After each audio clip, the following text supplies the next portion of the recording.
Welcome to the MRO Exchange, Connecting Healthcare Executives, your go-to podcast for staying informed in the dynamic healthcare world, where MRO discusses industry trends and topics with prominent healthcare leaders. In each episode, we delve into the intricate landscape of the U.S. healthcare system, shining a light on the immense responsibility shouldered by providers to effectively acquire, manage, and share clinical data with data consumers. Join MRO experts and healthcare executives as they navigate the important dynamics within this highly complex environment. From the surge in healthcare ecosystem demands to the influx of structured and unstructured data scattered across diverse systems, along with the ever-growing compliance, security, and privacy expectations, the MRO Exchange, Connecting Healthcare Executives, unravels it all for you. Tune in for a comprehensive exploration of the pressing issues shaping the healthcare industry today. Hey everybody, I'm Mark Thomas. Thanks for tuning in to the Exchange, where we connect healthcare executives. And if you want to learn a little bit more about me and my background, you can find that on the MRO website, mrocorp.com. And you can also connect with me on LinkedIn. I'm super excited today. We have a longtime boss and mentor and colleague and actually a friend of mine today, Bill Moore. We're going to be talking with you a little bit about things happening in technology and healthcare, what's happening from a tech transformation, and probably talk a little bit about AI. But we just wanted to have an exchange on healthcare technology because we hear from you all that that's what you want to hear from us. And so just to welcome our guest today, Bill Moore. He's held several leadership positions in healthcare, including CTO at CareCore National that became Evacor. He was founder of a company called Health Cost, and most recently he's the CIO of Healthmap Solutions. So welcome, Bill, and thanks for joining us today. Thanks, Mark, and absolutely thanks for having me here. It's great to be back with you, man. We've been friends and we've been colleagues. That's right. Yeah, it's super good to see you. So why don't you just take a couple minutes and tell us a little bit about, everybody on here knows about MRO because they listen to us all the time. Tell us a little bit about Healthmap, and then we'll go from there. Fantastic. Well, look, Healthmap Solutions is in the kidney disease management space. Our customers are the typical payers, but we're very, very much focused on improving the clinical care, the clinical circumstance of our patients who suffer from various stages of kidney disease up to and including full-on kidney failure. So I would describe us at the highest level as being a population health organization. And what I really mean by that is we collect a great deal of data from really all aspects, all corners of the sort of healthcare delivery continuum. So that would mean claims data, that could mean clinical data, that would mean RX data, personal health information right off of devices with our members and so forth. We bring all that in and we study it at a population level. And we're looking for those clinical insights that we can then apply back to an individual life so that we can really change that clinical journey for that individual patient.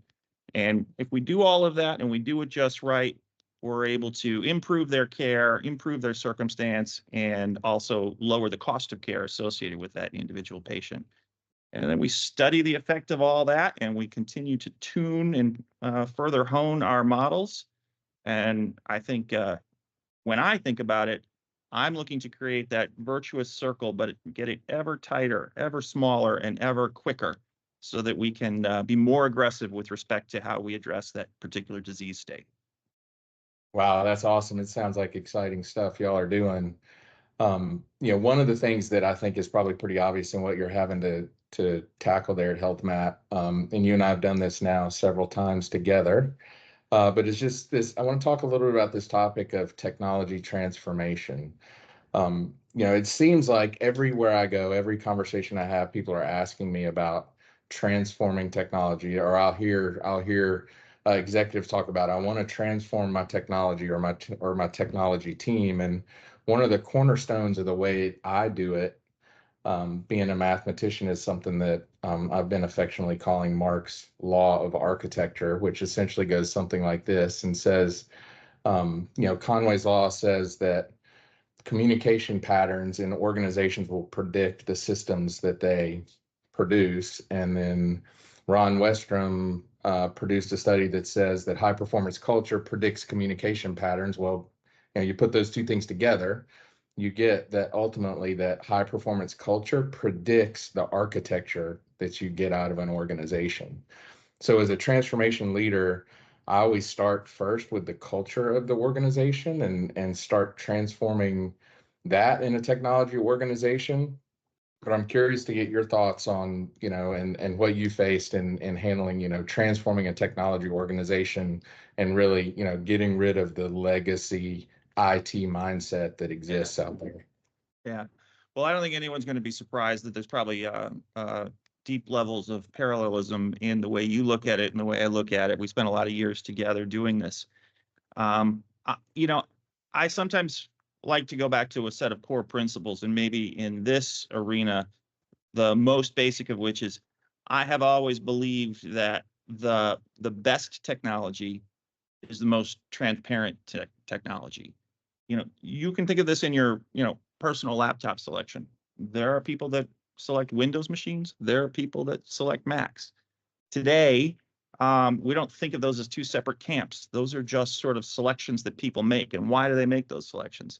Well, they make the selection on the basis of what is the tool they can put in front of them that they spend the least amount of time interacting with sort of the controls and the mechanisms of the tool, and the most amount of time working through that tool to actually execute whatever job role they're trying to do, whatever task they're trying to undertake.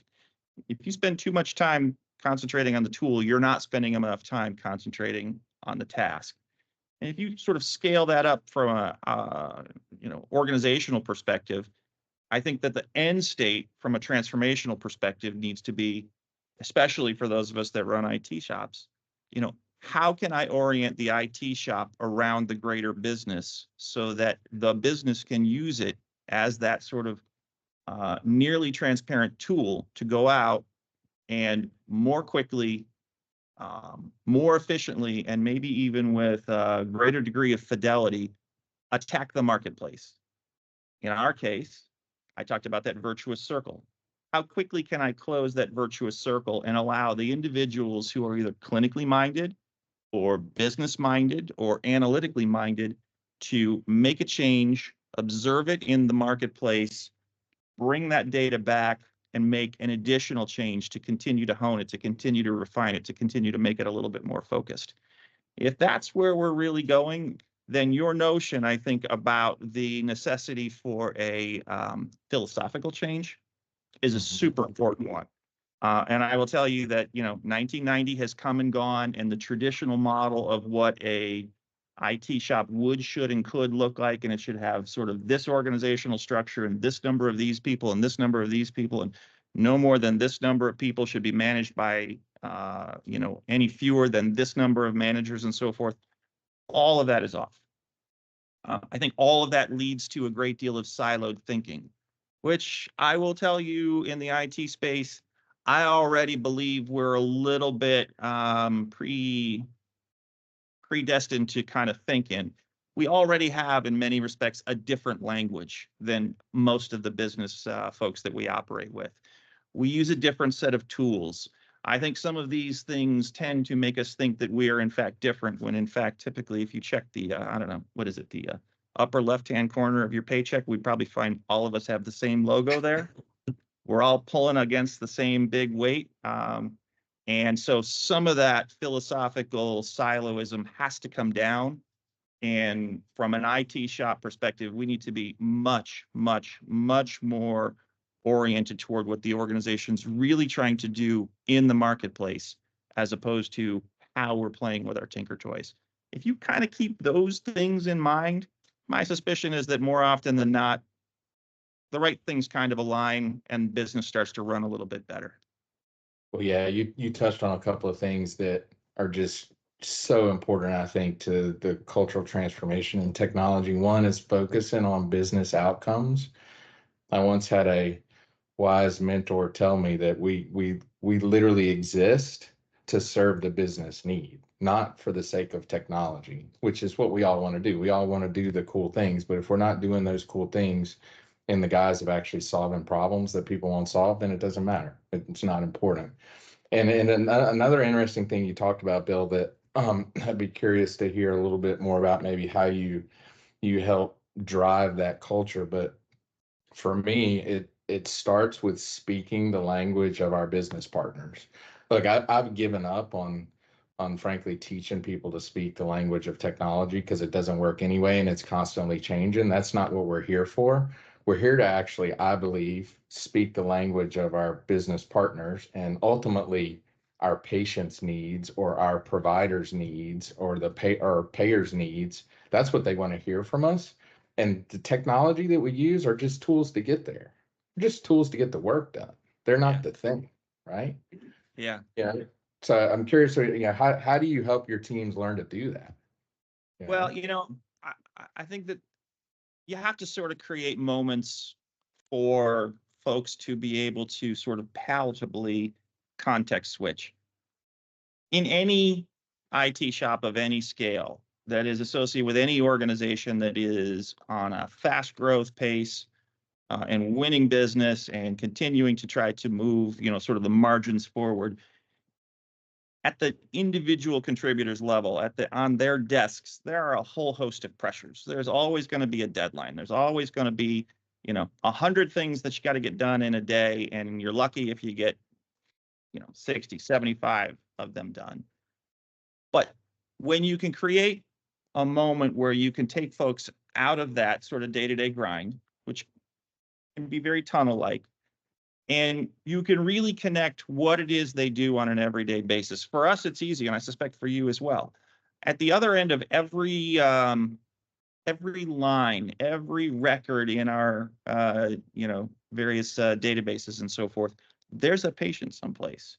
And in our particular case, that patient has got some debilitating disease that we have a very good capability to improve on for them. That's a pretty noble cause, but it isn't necessarily one that's always at the tip of your nose when somebody's pounding on you for that. Can we get this load done? Can we get this data analyzed? Can we figure out what this production issue is, and so forth? So whenever you can sort of connect those two dots, I think that's very helpful. I will be honest with you. I think the other thing with respect to even the communication inside between the IT shop and the other sort of pillars within the organization, I probably am accused frequently of sort of over communicating, even getting a little preachy, if not just speechy. But I do think that there's value to repetition, and I tell people that. I think there's value in being reminded over and over and over again, sort of where IT fits. You made a reference a moment ago, and it brought me back. You're absolutely right. On our best day, the IT organization inside of a healthcare company. This isn't IT for the sake of IT. We're not Google. This is an IT organization inside of a healthcare company. We're a cost center on our best day. So we've got to be worth it. We've got to be a valued service to the rest of the organization. And you better understand what the other portions of the organization want, need, and desire from you, from that tool, from that capability that we're here to deliver, and how we can accrete that against those individual beating hearts out there somewhere that may just look like, first name, last name, date of birth, and plan ID. But there's a hell of a lot more behind that. There's, someone's mother, father, sister, brother, uncle, you name it. And those are real life experiences. Just connect that dot. Everyone has sort of the internal DNA to do the rest, I think. Yeah, no, that's a great point. One of the things that we've been doing at MRO to really help close that gap is we've really ramped up our partnership with whether it's product advisory boards, whether it's going out and listening to what our clients have to say about what we're doing and our products and services, and really getting that feedback directly in the hands of the people that are building software. Like I'm just a firm believer in closing the gap between the people that are doing stuff, that are building things and have hands on keyboard, and the people that are using that stuff that they're building. There is no substitute for real world feedback on how your software is performing, or if it's meeting the need or not. You're absolutely right. I think in the military there's a term. I think it's something along the lines of the right seat ride. the individual who is developing the software platform, it is probably a very rare thing for them to sit next to the individual who executes it on a day-to-day basis. And by the way, depends on the quality, efficiency, uptime, and capability of that in order to do that very noble thing, to service that individual life under care. I think when they can see that up close, it provides a great deal of that context I talked about a moment ago. Yeah, 100%. So I got to say, I would probably be remiss if we were to have a technology conversation without mentioning the words AI. So let's do that. Let's it just literally wouldn't be a conversation today. So I would just love to get your thoughts about this overall incredible explosion of AI technologies and the adoption of those technologies in healthcare. How are you seeing that play out? What are your thoughts? Well, so first off, ripped from the headlines, right?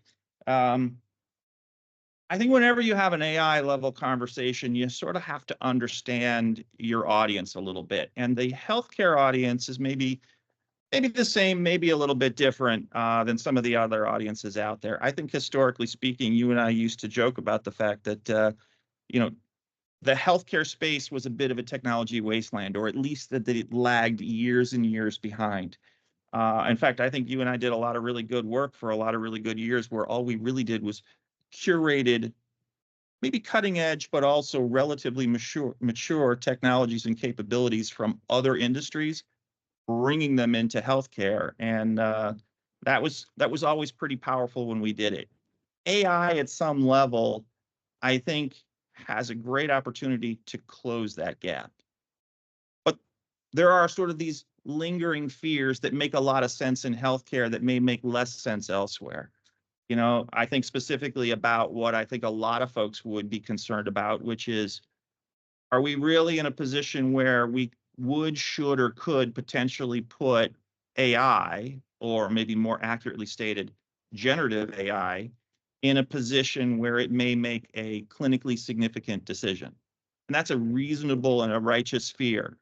But I'm not sure that that's really the path that this is all going to take. I think it's a little bit different. AI in the context is, I think, closer to, and don't get me wrong, I absolutely, positively, unequivocally believe this is one of those watershed shifts that we will see in our career, and we probably won't see many. Maybe this is the biggest one ever.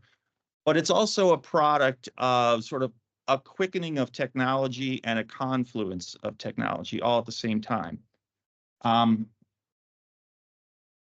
You could take John Dalton in I think it was the early 1800s, who sort of theorized what atomic theory would, should, and could look like.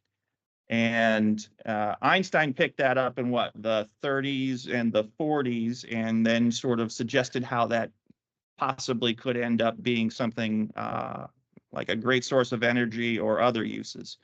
Manhattan Project concludes in 1945 and gives way to the Cold War, which goes from 47 to roughly 1990. And it was really the Cold War, or the fear of an atomic age and the next war, that leads to ARPANET and BitNet. ARPANET and BitNet, I think, are the reasonable beginning of sort of a data democratization, right? Andreessen comes out with NCSA Mosaic, and suddenly anybody can take their data, their content, their intellectual property, their material, and put it out there for the masses. And there isn't a really big difference between then what an individual and a huge corporation can do with respect to their ability to democratize their messaging. I think that quickly leads to hyperscalers, and hyperscalers to big data, and big data gives way to ML, and ML to AI, and AI ultimately to Gen AI. So if you sort of look at that first, 80, 90 years and the last 20 years, there is a huge shift in the speed at which these things have been assembled.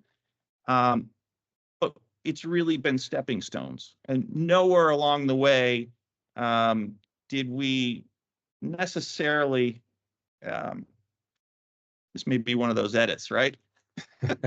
Okay. I was going to suggest that nowhere along the way did we really derail too much. I think we generally got more positive out of those kinds of evolutions than not. I think today, not necessarily generative AI, but traditional AI, if there is such a thing yet, in a diagnostic-like role, can be very much an aid to the clinical mind. You know, if you think about it, let's take rheumatology as an example. In rheumatology, we have these biologic drugs, and they are among the most expensive classes of drugs out there, quite literally. And not every biologic drug works for every patient. But when you find a patient that does match up with the right drug, then they're incredibly powerful and they can absolutely change the quality of life for an individual. And so if you think about the ability for something like AI to close down the time frame, to remove some of the guesswork and say, is it going to be the first or the second drug that the clinician provides that is going to be the effective one that effectively turns off that switch and changes profoundly that patient's life? That's a heck of a lot better than spending 6, 9, 12, 18, conceivably 24 months trying other drugs until you stumble across the right connection. That's not necessarily AI making a clinically significant decision. That's AI for closing some inappropriate or perhaps less effective clinical roads. I think those are the kinds of immediate initiatives that AI makes sense on in healthcare. I really Yeah, feel it the same way an MRI or a CT scan. It's another diagnostic. It's another modality for aiding the clinical mind. I think you're spot on.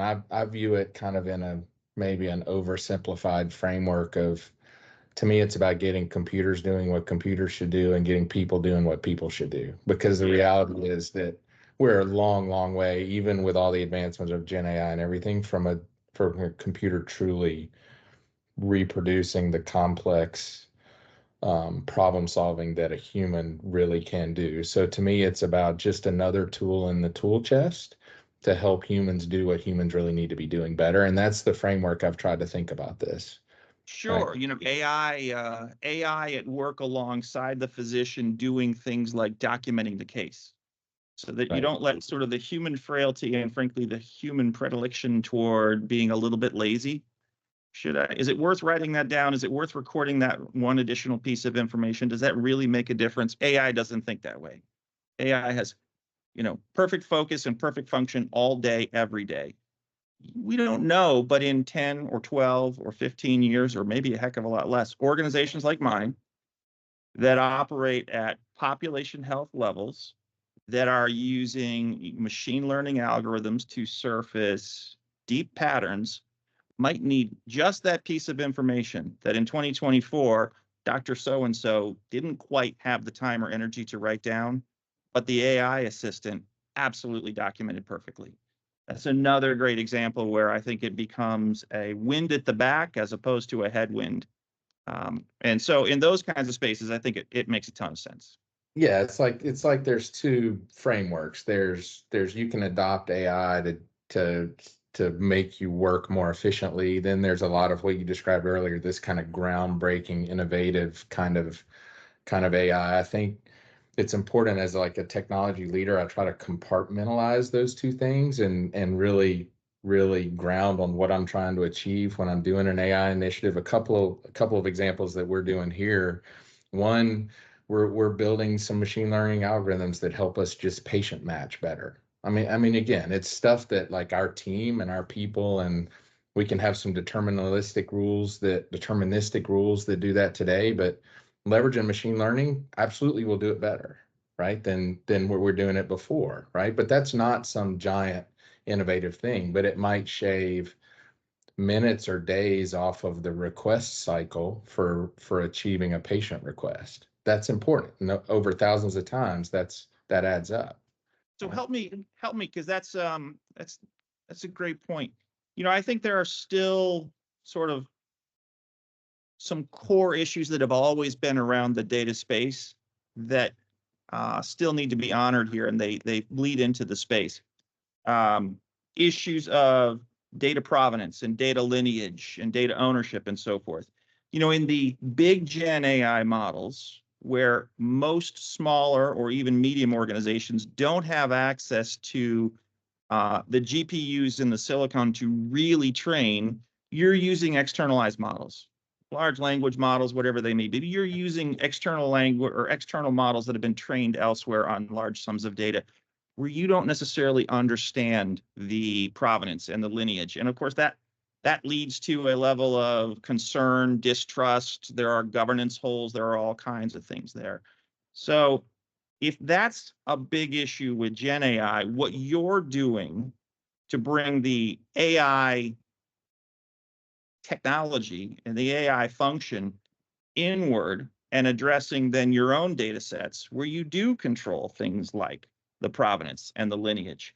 I think there's a great deal of value in that. And that's frankly an area where the industry, and now I don't necessarily mean the healthcare industry, I mean the tech industry, needs to do more, but is also, I think, making great strides. You don't see it really pervasively yet, but there are a number of hyperscalers and frankly, a number of new entrants into the hyperscalers who are building facilities which will really sort of almost go back to the 60s, 70s, and early 80s, where you could get sort of machine time on, at the time, supercomputers. Right. This would be to be able to get machine time where you bring the data, they provide the GPU cooling, power, and so forth, and you can train your own models, and then you can bring that model back, and now you've created a real intellectual property. You could use it internally, or you could use it under licensing means, but you also have controlled those inputs. And, I sort of gave you that long litany and sort of that, I think I tried to describe it during the course of it, sort of that hockey stick arc on how there's this quickening. We now, as individual organizations, have at our fingertips, I think, the ability to garner more of this data, and we're finally getting it. I mean, we used to say big data, but now I think we've really, at some level, arrived at a usable corpus of big data, where you can take a large content of data all gathered in or about your organization and really begin to put these tools to work and really begin to look for those insights, and then really begin to, at least in the case of what we're doing, take those population level insights and focus them all the way down to that single individual life and externalize that in some kind of an impactful way, where we get that nudge, we get to change that heart, that mind, or that human behavior that actually improves, the individual patient. So we go from hardware to software all the way through to wetware and back again. And that's pretty powerful stuff. And it's not a noble place to be. Yeah, you hit on it perfectly, because the other thing that I'm seeing, there's a little bit of fear, right? It's new technology. It's got its own challenges. And recently a colleague of mine, Matt Wildman, who was on our podcast last week, was asking me about this concept of adopting AI at the speed of trust, which is really a lot of what's going on. And so as a technology leader, my role is to bring these new technologies into the organization and help drive value with them, is saying, okay, let's start in an area where we can trust it, to your point, right? Let's not worry about the big and the unknown out there, but where we can trust it are in these targeted areas. And we build that trust over time. And some of those fears are going to go away. But again, just through the natural course, we were all afraid of cloud adoption when it first started coming around, right? The great debate of on-prem versus cloud. And now I don't know of anybody that debates those things anymore. Now it's like, if the workload belongs in the cloud, put it in the cloud. If it belongs on-prem, put it on-prem. It's just another tool in the tool chest. Sure. AI will be that for us at some point. Fear sharpens us, but it's also just another emotion. Put it to work. Right. That's right. Well, I want to ask you one last question, Bill, and then we'll wrap things up for today. But since we're talking about AI, and fear is an obvious one, but are there any other big barriers you see to healthcare as an industry really starting to leverage this tool? Any anything that we can do to help remove those barriers? Yeah, you know, I appreciate the question. And maybe what I would do is I would point back to an earlier comment. I'm not sure I tied it off real well, but this is a great moment to do it. Uh, I suggested that in our earlier careers, you and I spent a lot of time bemoaning the fact that we had somehow ended up in healthcare technology, and that I think there was even a moment where I probably said things like, if you want to take or you want to make a difference in healthcare, step one, don't come from healthcare. Right. Well, I've been here too long now. That's no longer a valid statement, so I've withdrawn. Um, I think that the gap that many of us have traditionally seen between sort of traditional tech and then sort of the state of tech in healthcare is closing quickly. And I do believe this last 15 or 20 minutes of conversation is deeply rooted in the solution that eventually brings us, I think, to parity, if not doesn't sort of propel healthcare to the pointy end of the spear, if not at least closer to the pointy end of the spear, with respect to how we can take the 2024 version of all those sort of technology and technology moments that I referenced a few moments back and focus them into something a great deal more powerful that really benefits all of us in a profound way, and frankly puts healthcare out in front of a whole lot of other industries that are probably doing a lot less profound things. I think it's great that we live in a consumer-driven world where you can snap your fingers and order something at 2 a.m. and by 6 a.m. it's probably sitting on your porch and doesn't take anything but a few keystrokes to do it. That's great. But the ability to literally add years to people's lives and quality to those years is even better. And that's not a bad business to be in either. I could not agree with you more. We're living in a really exciting time, and I think it's one of those that sometimes you just get lucky and all the stars line up. But when you just think about the technology stars that are lining up with what we do, it's a really exciting place to be and making a difference in healthcare. So, Bill, I really appreciate your time today.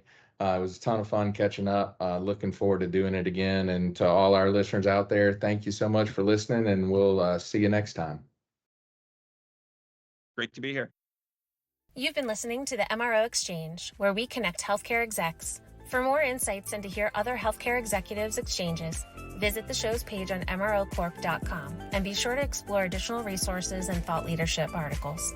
You can also check out the program page on healthcarenowradio.com. Finally, be sure to connect with us on LinkedIn or X at MRO Corp. Until we talk again, this is the MRO Exchange, where healthcare execs connect.